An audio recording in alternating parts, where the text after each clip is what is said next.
Good morning. My name is Ben Bixler, and I'll be bringing you the sermon this morning. When Pastor Phil asked me about a month ago to preach about discernment, I realized that in many ways discernment is one of the major themes of my 9th grade Bible class at Eastern Mennonite School, so it seemed like an easy task. The problem is that once I got started, I was basically trying to take an entire course that I teach and condense it down into something like a 12 to 15-minute sermon. So we'll see how that goes this morning. You'll notice that my title is What Time Is It? So maybe I'll need to be paying attention to the clock as I go. The good news is that for those of you who are rising 9th graders at EMHS next year, and I see a few of you out there, you're going to get basically a preview of next year's class. And so while I realize it is summer break, you're welcome to take notes to have a leg up on your classmates for next year. I also thought this would be an easy task for me because the Hebrew Bible passage that Pastor Phil had chosen was from Nehemiah. And just last year, I had written the introduction to Ezra and Nehemiah for the Anabaptist Community Bible. One quick aside about that project, I'm sure the folks at Herald Press would be delighted for you to know that you can pre-order the Anabaptist Community Bible. There are flyers out on the information table that you can pick up and learn more about that fun project.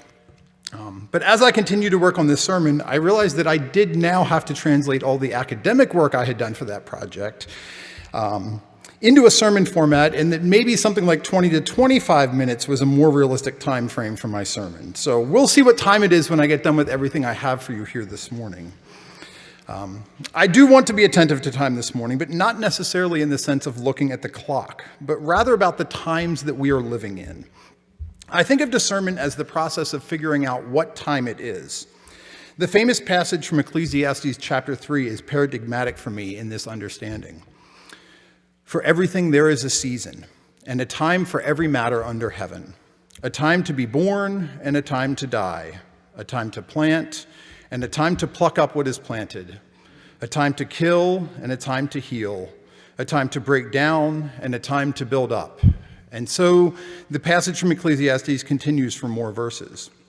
But for me, the task of discernment in a community is to determine what our community is called to at this moment in time, to decide what time it is. This process of discernment, of deciding the time, it often happens when communities face some kind of transition or crisis or change that's coming upon them. And often there are different perspectives and ideas about how a community moves forward through those difficult times. Ideally, these different perspectives can lead to productive conversations and growth as we listen to each other.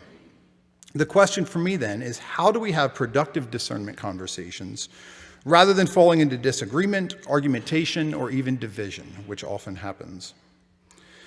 For me, the Bible itself contains examples of how to hold different perspectives together within a community and preserve the conversation between these different perspectives. One of the most important aspects of discernment is recognizing that there might not be one correct answer when we turn to the Bible, but rather many possible answers, possible solutions, because the Bible is, in the end, a multi-voice book with different perspectives on what time it is. And there is rich reward in seeing these conversations throughout Scripture and being willing to enter into those conversations rather than looking to the Bible for easy answers or quick fixes.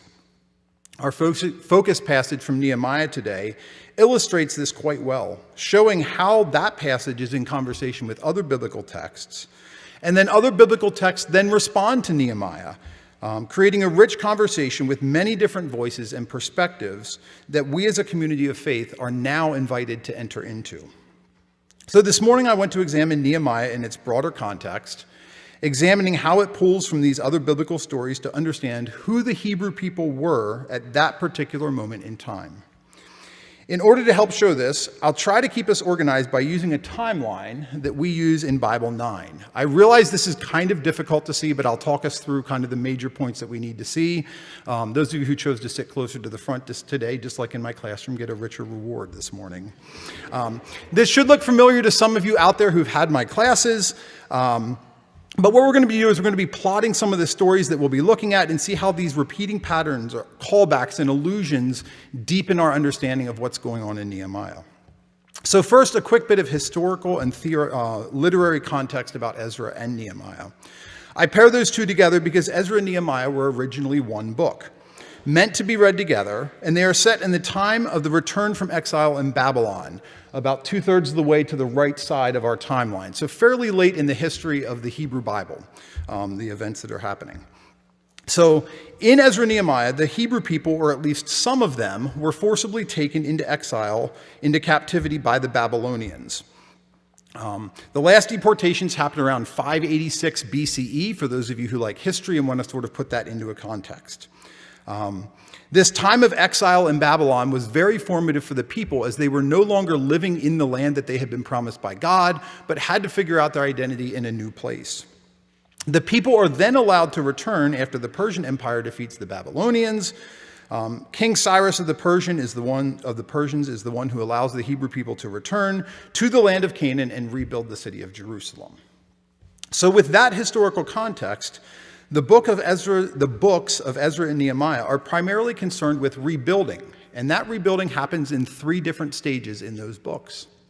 The first is the rebuilding of the temple. So the Babylonians had destroyed the temple, which is where the people had gone to worship God. And so as they return, they first of all focus on rebuilding the temple so that they have a place to worship God again. The second rebuilding is the rebuilding of the city walls so that they have protection from people around them. Again, those walls have been destroyed by the Babylonians. And then the third rebuilding is the one we're going to look at today a little bit more clearly, and it's the rebuilding of the people. All right, these people don't know who they are. They've been in exile, they've now returned, and they're trying to figure out who they are. And so this is the passage of chapter 8 of Nehemiah, where we have the rebuilding of the people. And Ezra and Nehemiah go about it by reading from the Torah, from the book of the law of Moses, as it's called in Nehemiah. And this reading of the Torah is framed around 2 other biblical passages that give us a hint as to how the people understood themselves in that moment. So the first event is Moses. Okay, so we're back after the Exodus from Egypt on the far left side of our timeline now. So much earlier in history, Moses receives the covenant, the Torah at Mount Sinai, and reads it to the people. And then in the book of Deuteronomy, he reads it again to the next generation. All right. It is a reminder for the people of who they are. They've been promised this land by God. They're now finally ready to enter into that land. And so they read this covenant that they've made with God, this promise that they've made with God. And that's who they are. They are God's people entering into this land. And so we see that Ezra and Nehemiah are pulling that idea back in to their understanding as they come back into the land. They see themselves as the people coming into the land again, just as they had before. The second story then is another time where the people are going through transition and crisis, this time under King Josiah. So we're late in the time period of the monarchy. So you see that little line that goes up, that's the northern kingdom that splits off and is then destroyed. So Josiah is sitting down in the southern kingdom, the people who still remain. And Josiah, while sort of modifying and sort of rededicating the temple, finds a book that he didn't know existed. And so his solution then is to enact the reading of this book for all of the people, okay? He has seen that the northern kingdom has been destroyed. He believes it's because the people have not followed the law well enough, all right? Here's what Josiah himself says, and his theology coming through most clearly in 2 Kings 22. Josiah declares that great is the wrath of the Lord that is kindled against us because our ancestors did not obey the words of this book. So they're reading the book aloud so that they all know what to do so that they don't incur God's wrath again. All right? This is also what Ezra and Nehemiah are doing as they're seeking to rebuild the people. They're trying to make sure that the people are pure in their efforts to follow God's law. And so we see that Moses and King Josiah both provide sort of a historical memory of who these people are in this moment. They are people entering God's land. They are people called to be set apart and pure. That's the goal of Ezra and Nehemiah framing this reading around these 2 other stories. And if you look at the passage of Nehemiah 8, you'll notice how they do this. Okay? When Ezra reads the book of the law of Moses, everyone gathers together. So it's important that the community is involved in this discernment process of knowing what time it is. Notice that they don't simply read the text. There is interpretation that needs to happen. The text is not obvious about what needs to happen. There has to be interpretation. And then also notice that there's a pronoun change. We skipped a few verses and we skipped some name lists. But it's not just Ezra reading the book and providing the instruction. It's another group of people there. We go to they read, okay? So it's multiple people doing the teaching here. So it's not just the Levites or the priests who are doing the teaching. It's not just Ezra. Maybe we could say it's not just the biblical scholars or the seminary graduates who have the authority to teach, but rather it's a communal effort to figure out what we're supposed to be doing. The community entirely gathered together, interpreting the biblical text and finding a way forward. That's the model of discernment that we get. Now, I do just want to note that even though Nehemiah provides a commendable process for how discernment happens, I do want to offer a word of caution. Just because we see a good model does not mean that we simply do what Ezra and Nehemiah did. We still have to discern if the conclusion of their discernment process is appropriate for our time, all right? If it's time to do what Ezra and Nehemiah have done. I mentioned earlier that one of the themes of the book of Ezra and Nehemiah was rebuilding the people. They did this in two ways. The first we just looked at, a return to Torah, purifying the people by having them follow the law of Moses and observing the festival and rituals that the law requires. You see this in the end of chapter 8 of Nehemiah when they celebrate the festival of booths. They reinstitute many of these practices. But the second part of the plan of Ezra and Nehemiah to purify the people is to have the people separate themselves from the people around them. So Ezra chapter 3 details the conflict with a group called the peoples of the land, a label that includes both people from foreign nations as well as those Hebrew people who had not made the trip into exile in Babylon. 2 Kings 25 tells us that it's the poor people of the land left behind to tend the vineyards and work the fields. These people are now being labeled as others by Ezra. And it's these people of the land that Ezra and Nehemiah are concerned about, so much so that it leads to a crisis over marriage to these people of the land in Ezra chapters 9 and Nehemiah chapter 13. Ezra declares that any men who had married women who were not a part of those group of returnees from exile had to divorce their wives and send their women and children away from the community. That was the end of their discernment process. Dan and Nolan Fuel, one of my professors, sees echoes of the story of Abraham sending Hagar into the desert in what happens in Ezra 9. So again, Abraham's even further to the left. So we're going all the way back to one of our founding ancestors of the faith for this sort of justification of this choice. And as I read it, sometimes there's danger in pulling from the past without analyzing what time it is. It can sometimes become a way to justify unkindness, cruelty, or even worse, towards other people. Sometimes it's called tradition, or maybe orthodoxy, or even originalism, but it serves as a way to ignore the humanity of the people around us. As I've worked with Ezra and Nehemiah, I have concerns because some of their rhetoric sounds a lot like Christian nationalism in our contemporary context. There is a resonance that some Christians today are finding in the approaches of Ezra and Nehemiah, the priest and the governor working closely together to enforce a particular understanding of faith on the people. Just this past week, the state of Louisiana passed a law requiring that the Ten Commandments be displayed in every public school and public college classroom. It's the same thinking as Ezra and Nehemiah. Follow the law more carefully to be blessed and protected by God. And so we read the law of Moses aloud and we display the Ten Commandments on our classroom walls.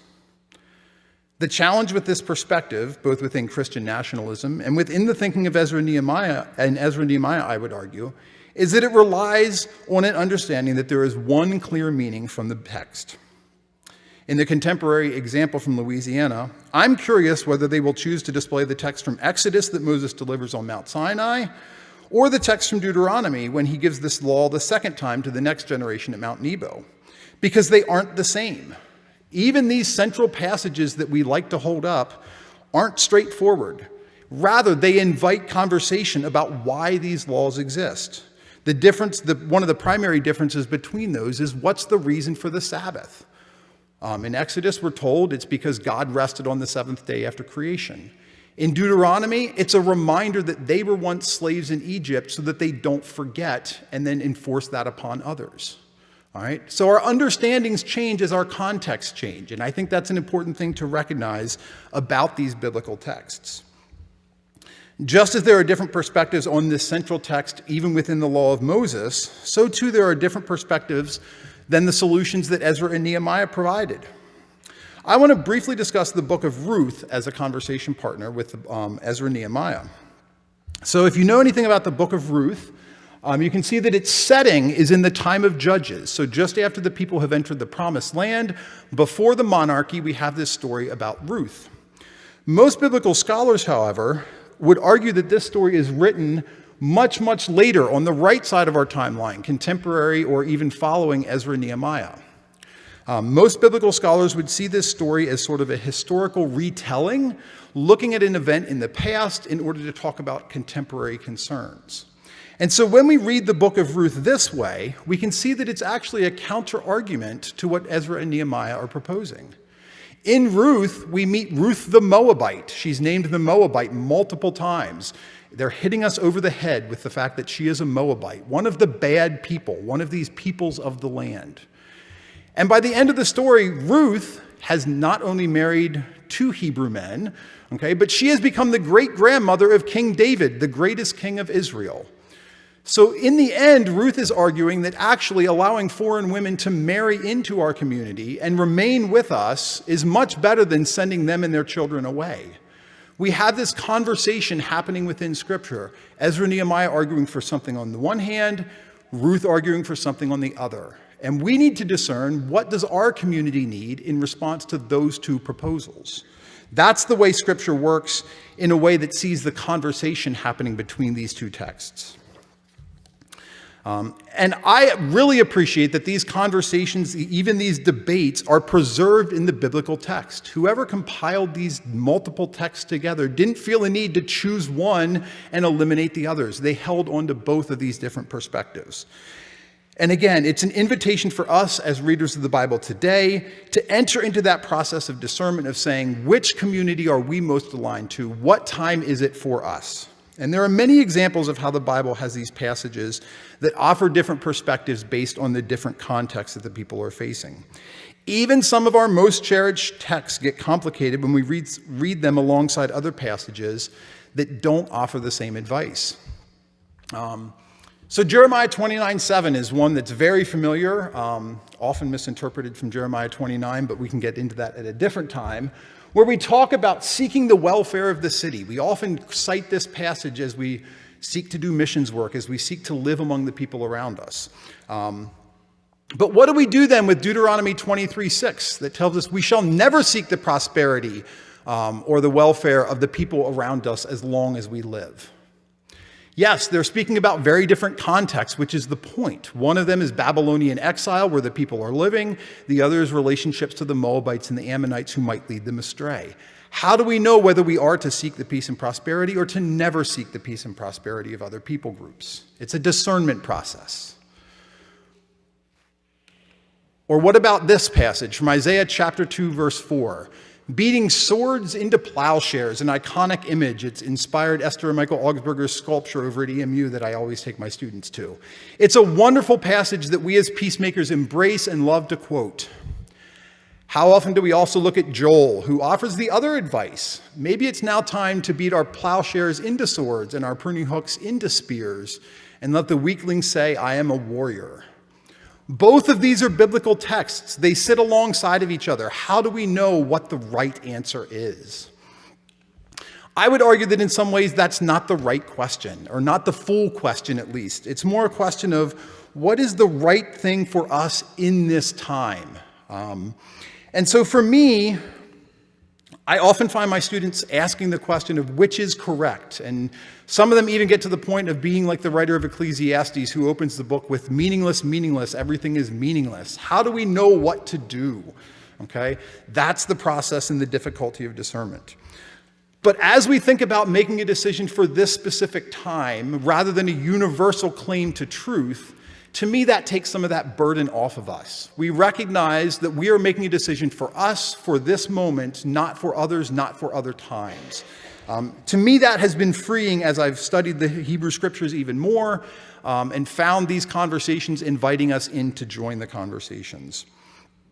It does require us to abandon the idea that the Bible might have a plain sense meaning or an easy reading or solutions to every question that we ask. And sometimes that's hard to give up. It's something that we work at in my ninth grade Bible class. It's something that we work hard at EMHS. And I think it's something that a lot of us have worked through as we've come to appreciate the Bible more and more over life. The good news is that we do have some models for how to do this. As Anabaptist Christians, our community interprets what we read through the Bible, read throughout the Bible through the life and teachings of Jesus. If you've noticed, I spent a lot of time on our Hebrew texts, our Hebrew Bible texts, and haven't jumped very quickly to our Luke Gospel passage to answer these questions. I try to do that in my Bible 9 so that we can see the richness of these other texts. But I do think it's important to not forget that these answers through Jesus do exist for us. We get a chance to dwell in the stories and fully enter into the conversation that takes place in Scripture, and then we get to recognize that Jesus knew these conversations and contours. Jesus is often presented as being in conversation or even debate with the teachers of the law and the Pharisees throughout the Gospels. This earliest moment that we see of these interactions comes from Luke 2 in the temple, where Jesus does provide this model for discernment. He shows up. Yes, he probably has all of the answers, but instead, he listens, and then he asks questions. He doesn't make decrees. He doesn't tell people they're wrong. He doesn't, let them know that he's God's son and has all of the answers. Instead, he's listening to hear their perspectives. He's learning. He's asking questions. And I think that's a good model for us to follow. Have a stance of curiosity, because it's in that asking questions and listening to others that we might come to new perspectives. We might even come to change our minds about the things we think might be true. And I think that's also part of the process of discernment. And in order for that to happen, we all have to bring our full selves. We have to bring our own perspectives, our unique experiences, and be willing to share them. And that takes a lot of trust. It takes trust from our community members. It takes being in strong relationship with each other to build that trust that we can share our perspectives and our opinions about things and be trusted that we won't be judged for those things. It takes a lot to practice this discernment well. But when we do bring our whole selves to the table, I think we're all richer for it. And that we are better than at staying at the table to continue having these conversations even through the difficulties. Now, a couple of caveats as well. I do want to make sure you're not hearing me say that when we do this process of discernment that anything goes, that we can bring all conversations to the table. Because the reality is we as a community here at Park View have boundaries. That's the nature of being a community. We all agree to certain core commitments. And so part of the process of discernment is being able to identify those core commitments. As a more progressive Anabaptist community, we probably tend to emphasize care for the marginalized. Pastor Phil also suggested Luke chapter 4, where Jesus quotes from Isaiah, talking about how he has been anointed to bring good news to the poor, sent to proclaim release to the captives and recovery of sight to the blind, for the oppressed to go free. That's often how we think about what it means to be in this community.